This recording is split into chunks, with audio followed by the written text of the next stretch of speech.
Line बदल दहलन, change कर दहलन। इस समय कुल लइकवा गावत होन कोनो बारात में ऑर्केस्ट्रा वाली आई रहल। चलो हो सीता, ऑर्केस्ट्रा आई रहा में नर्तकी नाचत रह कमर हिला हिला के।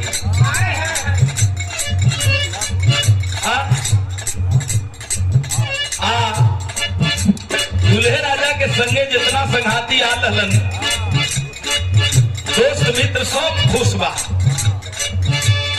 नर्तकी नाचत बा, अब नोट का बरसात होत बा।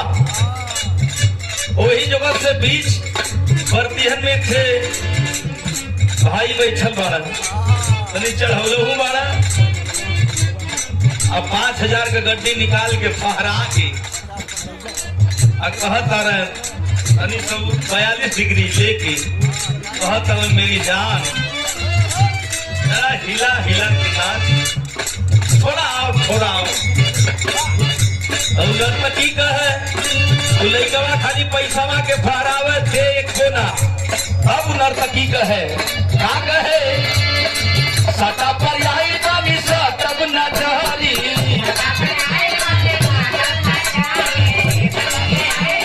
आई बानी तब न चहरी,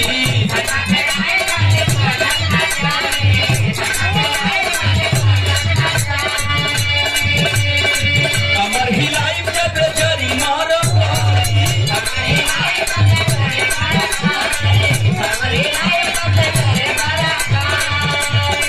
सटा पर आई बानी तब न चहरी, कमर हिलाई जब जरी मारो कारी।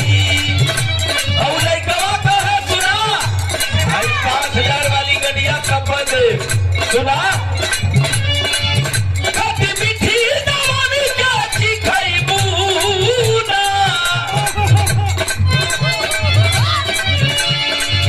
खटी मीठी दवानी काची खइबू ना, चिखइबू ना, ए बाबुआ के खुश करके जइबू ना, अरे आना में दोबारा फिरो आइबू ना, बाबुआ के खुश करके जइबू ना।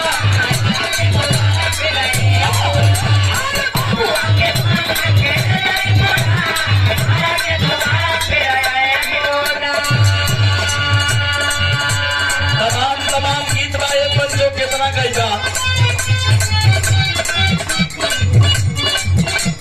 कौनो दुल्ही अपना दुल्हा से काले रहल,